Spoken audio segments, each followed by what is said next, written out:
Good morning, students. Welcome again to our online platform, MPS English Medium. There is your Srima ma'am to provide you online classes through our channel. So please subscribe our channel for the latest classes. Thank you. Today's class is for class 2. So the students of class 2, please open your Perfect English Grammar book at page 48. And today's lesson is about preposition, the 25th lesson of your Perfect English Grammar book. তোমাদের perfect English grammar বইটির preposition চ্যাপ্টারটি বের করবে, যেটি 48 পেজে আছে। Okay, so now let's start the lesson. Look at the pictures carefully. There are some pictures, and through these pictures something has to be understood. ওকে, এই পিকচারের দ্বারা আমরা কিছু বুঝবো। কি বুঝবো? প্রিপোজিশনের ইউজেস। আমরা কোথায় প্রিপোজিশন ইউজ করি এবং প্রিপোজিশন কি? Preposition is a part of speech, okay, which connects two words to relate. একটা রিলেশন তৈরি করার জন্য সেন্টেন্সে প্রিপোজিশনকে বসানো হয়। একটা সেন্টেন্সের মধ্যে বিভিন্ন ওয়ার্ডস দিয়ে একটি সেন্টেন্স তৈরি হয় এবং সেই সেন্টেন্সের প্রত্যেকটি ওয়ার্ডের কিছু না কিছু নাম থাকে, এক একটা নেম থাকে। আমরা নাউন পড়েছি, প্রোনাউন পড়েছি, অ্যাডজেক্টিভ পড়েছি, অ্যাডভার্ব পড়েছি। তো তাদের মতোই প্রিপোজিশনও একটি কিন্তু ওয়ার্ড, এবং যেটি সেন্টেন্সে বসানো হয় কি, একটা রিলেশন তৈরি করার জন্য, ওয়ার্ডগুলির মধ্যে একটি রিলেশন তৈরি করার জন্য। So look at the picture. In the first picture, the dog is sitting beside the little boy. The dog is sitting beside the little boy. So you can say that beside is a word that is used in this sentence to make a relation between this part and this part. The dog is sitting and the little boy. ডগটি এই ছোট্ট ছেলেটির পাশে বসে আছে। এই যে এই রিলেশনটা তৈরি করার জন্য এই ডগটির সাথে, এই ডগটির বসে থাকার সাথে এই যে লিটল বয়টি আছে তার রিলেশন তৈরি করার জন্য আমরা যে ওয়ার্ডটি ইউজ করেছি সেটি হলো beside, অ্যান্ড এটাই হচ্ছে preposition. So we use preposition to make a relation between the two parts of the sentence or between the words, some words. তাহলে এখানে the dog is sitting এর সাথে রিলেশন তৈরি করছে beside, কার রিলেশন তৈরি করছে? লিটল বয়ের। লিটল বয় এখানে বসে আছে, so here beside is a preposition. In the next picture, the girl is sitting between the two boys. এবং আরেকটা বলে রাখি, beside আমরা যখন আমরা পাশে বলতে বোঝাচ্ছি, অর্থাৎ ডগটি বসে আছে ছেলেটির পাশে, তো এক্ষেত্রে আমরা beside ইউজ করতে পারি। Next picture, the girl is sitting between the two boys. Between the two boys. Here between is a preposition and we use between. আমরা between ইউজ করি কখন? যখন দুজনের কথা বলা হচ্ছে এখানে, যে কোনো দুটো জিনিস, ঠিক আছে, কোনো দুটো জিনিসে, দুটো চেয়ারের মাঝখানে একটি টেবিল আছে, যেখানে আমরা ওই দুটো জিনিসের মাঝখানে যদি একটি জিনিস আছে, সেক্ষেত্রে আমরা between ইউজ করতে পারি। So the girl is sitting between the two boys. She is a girl and she is sitting between these two boys. এই দুটো ছেলের মাঝখানে সে বসে আছে, তাই এখানে between আমরা ইউজ করেছি। তো দুজনের মাঝখানে যদি কিছু থাকে বা দুটো জিনিসের মাঝখানে যদি কিছু থাকে, সেক্ষেত্রে আমরা between ইউজ করব। ওকে, in the next picture, the pencil is underneath the chair. একদম নিচে আছে, দেখো চেয়ারটি এখানে বসানো আছে এবং চেয়ারটির ঠিক নিচে পেন্সিলটি আছে, তো এক্ষেত্রে আমরা underneath ইউজ করব। Next, the boy is sitting at his desk. ডেস্কে বসে আছে, অর্থাৎ কোনো একটি প্লেস বোঝাতে আমরা অ্যাট ইউজ করে থাকি। তো এখানে ডেস্কও একটি প্লেস, এবং আমি কি ডেস্কে কখনো ডেস্কের ওপরে বসি না, আমরা ডেস্কে বসে থাকি, সেক্ষেত্রে the boy is sitting at his desk. The boy is sitting at his desk, so here at is preposition. Now অ্যাটের আরও অনেক ইউজেস আছে, অ্যাট আরও বিভিন্ন ক্ষেত্রে বসে থাকে, কিন্তু এক্ষেত্রে আমি একটাই বোঝাচ্ছি তোমাদের। The aeroplane is flying অ্যাভাব the trees, flying অ্যাভাব the trees, trees এখানে এবং এরোপ্লেন তার উপর দিয়ে উড়ে যাচ্ছে, তো সেক্ষেত্রে আমরা কি ইউজ করতে পারি, অ্যাভাব ইউজ করতে পারি। The aeroplane is flying অ্যাভাব, the গাছের ওপর দিয়ে যাচ্ছে, তো সেক্ষেত্রে আমরা অ্যাভাব ইউজ করতে পারি, অ্যাভাব অর্থাৎ ওপরে, ঠিক আছে। Then the girl is hiding behind the bush, the girl is hiding behind the bush, behind এটাও একটি প্রিপোজিশন, বিহাইন্ড অর্থাৎ পেছনে বোঝাতে আমরা বিহাইন্ড ইউজ করে থাকি। The girl is hiding behind the bush, বুশের পেছনে গার্লটি লুকিয়ে আছে। Next the lizard, lizard is on the wall, এক্ষেত্রে আমি একটি কথা বলবো, অ্যাভাব আমি বলেছি ওপরে এবং অন যেটা আছে সেটাও কিন্তু ওপরে, কিন্তু দুটোর মধ্যে ডিফারেন্স কি, অন যখন আমি বলবো, অন কখন ইউজ করব প্রিপোজিশন, যখন সেটা স্পর্শ করে আছে।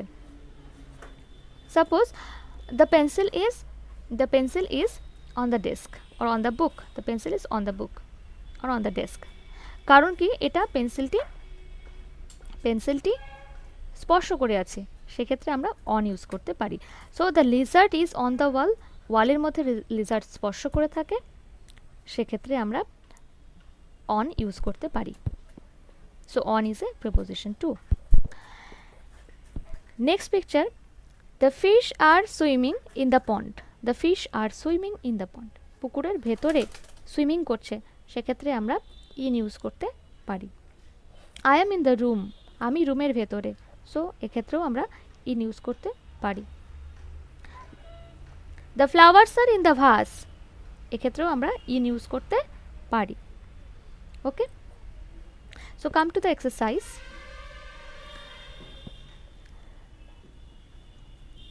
Watch the video carefully. Okay, come to the exercise. So fill in the blanks with the correct preposition. There are some options and you have to choose one to fill the blanks. Okay, the children are at school now. আমরা যখন কোনো জায়গার কথা বোঝাই তখন আমরা সেখানে at বসাতে পারি, তো সেক্ষেত্রে এখানে at বসছে। The children are at school now. Next 2 number, a bird flew up the house just now. এখানে on to আছে, between আছে, into আছে, up আছে, এখানে on to হচ্ছে না, between হচ্ছে না, দুটোর মাঝখানে বোঝায়, into হচ্ছে না, into কখন বলবো, যখন বাইরে থেকে কিছু ভেতরে প্রবেশ করছে, সেক্ষেত্রে আমরা into ইউজ করতে পারি। তাহলে আছে কি up, তাহলে up হচ্ছে এখানে, a bird flew up the house just now, বাড়ির উপর দিয়ে এইমাত্র উড়ে গেল। 3 number, Jenny sits at her desk, আমি বলেছি ডেস্কে বসে আছি, so at her desk, at my desk এরকম হতে পারে। Jenny sits at her desk and does her work. My best friend sits beside me, beside অর্থাৎ পাশে বসে, আমার বেস্ট ফ্রেন্ড আমার পাশে বসে। Please leave your shoes on the mat, on ম্যাটের ওপরে আমরা জুতো রেখে তারপরে ভেতরে ঢুকি, সো অন দ্য ম্যাট, এবং জুতোগুলো স্পর্শ করে থাকে, so on the mat, in the mat নয়, ইনটু দ্য ম্যাট নয়, এবং ইনসাইডও নয়। A sparrow flew over my head when I was in the park. You have to make some changes here. There were 4 options: above, on, at, behind. Okay, so অ্যাবাবটা কেটে তোমরা over করো, অ্যাবাব অপশনটা কেটে তোমরা ওভার করো। ওকে, তাহলে আমরা 3টে জিনিস পাই, যেটা যেই প্রিপোজিশন, 3টে প্রিপোজিশন পাই, যেই প্রিপোজিশনগুলো বোঝায় ওপরে। কি কি সেগুলো? On, above and over. On অর্থাৎ এটা স্পর্শ করে আছে তাই অন হচ্ছে। অ্যাবাভ অর্থাৎ আমার মাথার উপরে কিছু ঝুলছে, the fan is hanging above my head, আমার মাথার উপরে কিছু ঝুলছে, দ্যাট ইজ অ্যাবাভ। আমার মাথার উপরে কিছু আছে, that is above. Okay, and over আমি এখানে এজন্যই কেটে দিয়েছি। ওভার কেন? A sparrow flew over my head, যখন আমার মাথার ওপর দিয়ে কিছু উড়ে যাচ্ছে তখন সেখানে আমরা ওভার ইউজ করব, নট অ্যাবাভ। সো এখানে অ্যাবাভটা কেটে তোমরা ওভার করবে। A sparrow flew over my head when I was in the park. So when something is moving over our head, we have to use over at that place, not above or not on.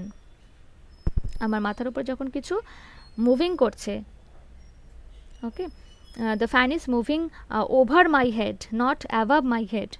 The fan is hanging above my head.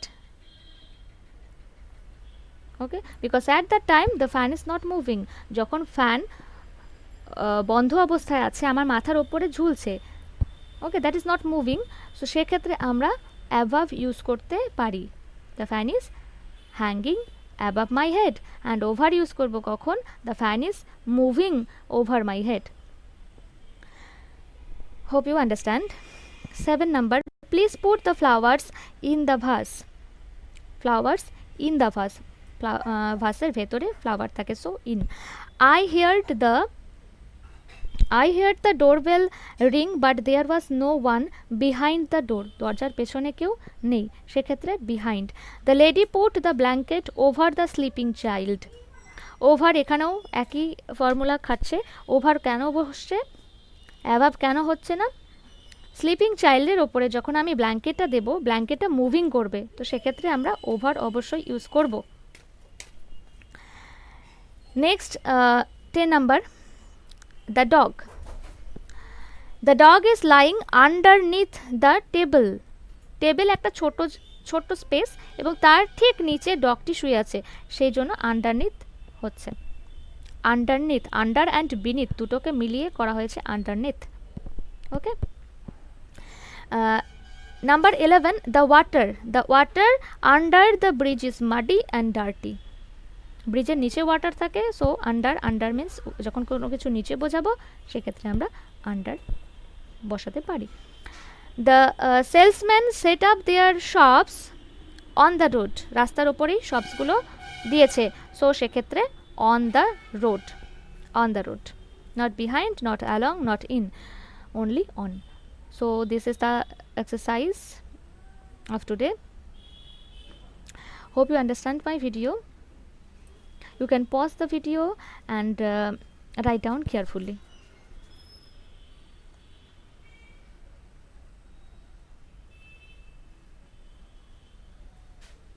Thank you. Have a nice day.